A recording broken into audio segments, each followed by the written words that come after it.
Mesdames et messieurs, c'est toujours un plaisir de vous retrouver dans le cadre de nos éditions d'information au sommaire. Les enfants de la paroisse du doyenné Bernagouel ont effectué leur pèlerinage du temps de carême dans le petit village d'Annan le dimanche 5 mars dernier. En plus de l'invitation à accepter la parole de Dieu, ils ont été sensibilisés sur les comportements à avoir pour vivre dans un monde paisible et surtout sur les méfaits des congés anticipés.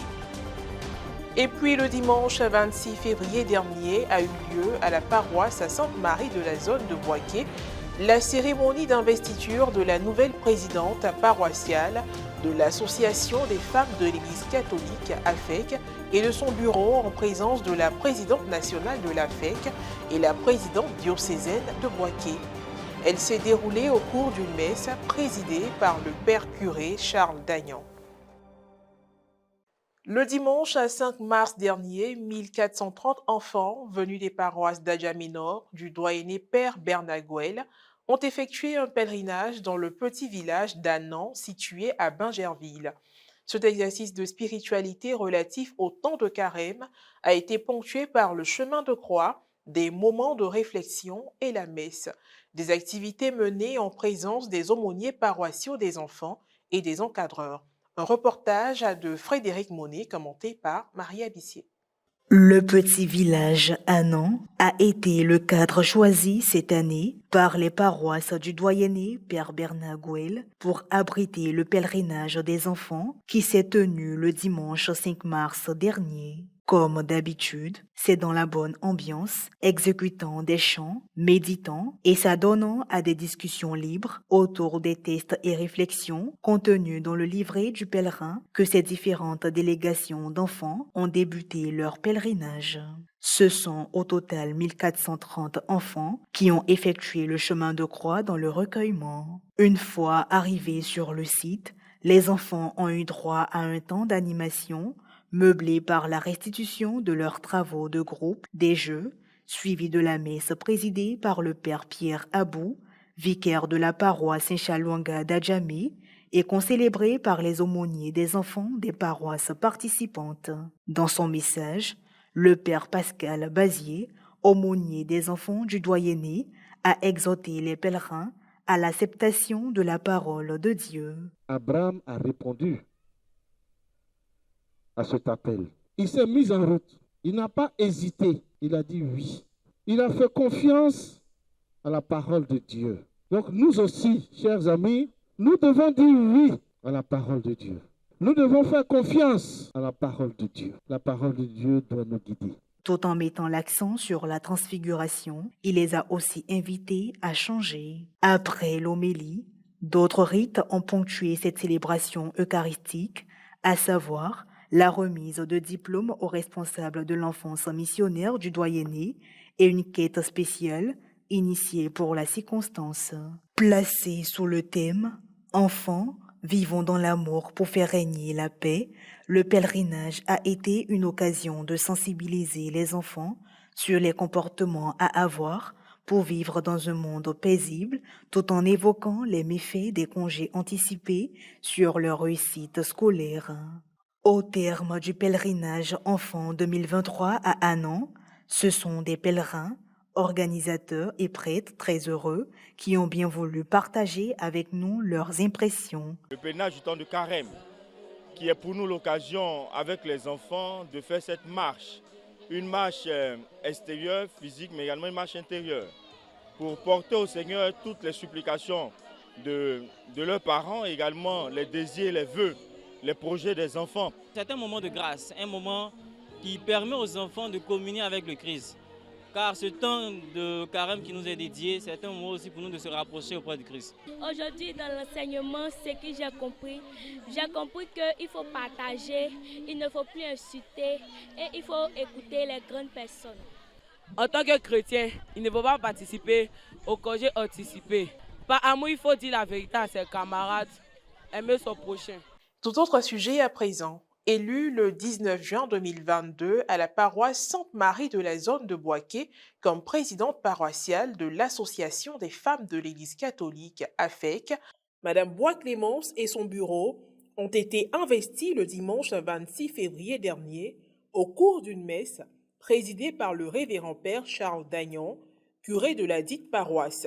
C'était en présence de Mesdames Touré Jeannette, présidente nationale de la FEC, et Kpadeno Estelle, présidente diocésaine de Boaké, sans oublier les nombreuses femmes venues pour la circonstance. Après la prédication du curé, au cours de laquelle il n'a pas manqué de prodiguer des conseils à l'élu et son bureau, s'est déroulée la cérémonie d'investiture, l'appel de la nouvelle présidente, la présentation de l'association et des responsabilités qui incombent à Madame Boire-Clémence et son bureau, le vœu de promesse, suivi de la prestation de serment et la présentation des membres du bureau. La remise d'objets symboliques à la nouvelle présidente de la FEC paroissiale que sont une Bible, une bougie, un chapelet, les documents contenant le règlement intérieur et d'autres textes pour la bonne conduite de la dite association. L'engagement de Madame Bois-Clémence et son bureau, puis enfin la bénédiction du bureau de la FEC paroissiale.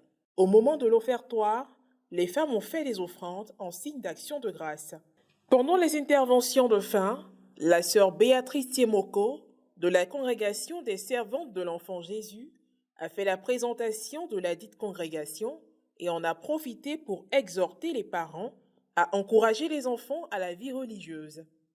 S'en sont suivies les allocutions de Mesdames Kpadeno Estelle, présidente diocésaine de la FEC, et Bois-Clémence, nouvelle présidente paroissiale de l'association. Cette célébration s'est achevée sur des notes joyeuses.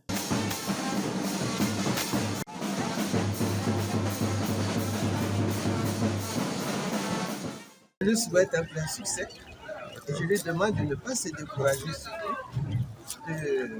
Comme je le disais hier, Jésus n'a pas fait l'unanimité.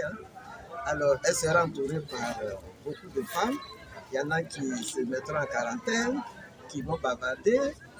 Et donc, moi, je lui demande, et puis elle va 6 jours en prière, et doit demander à ce que la suivre partout où elle s'en va, et demander à l'Esprit Saint de l'éclairer dans toutes les décisions qu'elle aurait à prendre.